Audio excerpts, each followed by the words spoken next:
nhớ ra đó. Yeah. Đi sao?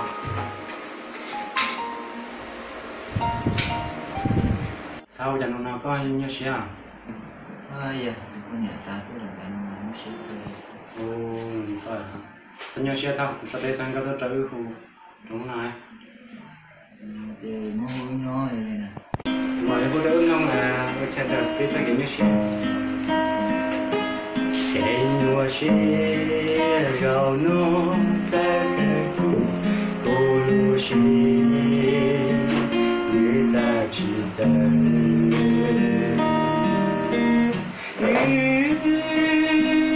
Chỉ bao xa lần cô lúc lần nữ đi chỉ tu lì thảo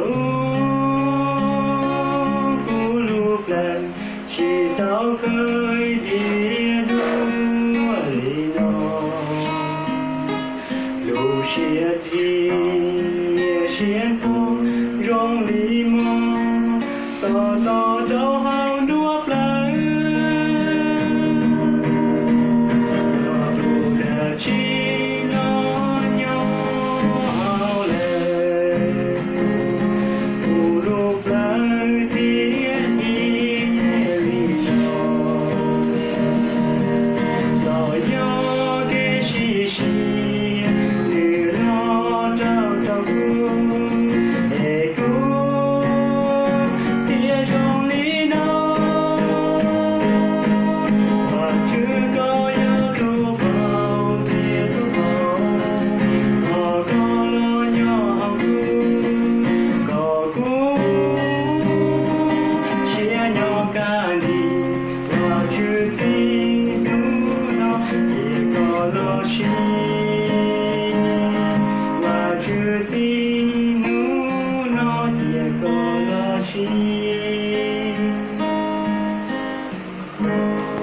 How cái xã thì cũng sang con là chỉ nhớ theo một cái đấy à?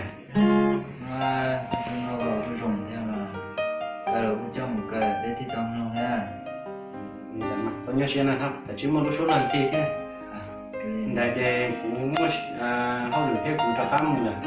Thì muốn sẽ có mất sợ một cái sang con nào, tao tầm cái cho tôi cho nên đấy là cũng cho khám một trẻ. Mà. Thì đây ta cũng cho khám một lần. Mà để thì bố tôi sẽ Này, nên là mất sợ cái sẽ của tao chỉ thế nào? nên đó mà. Chỉ đi đoạn. Lên kỳ thi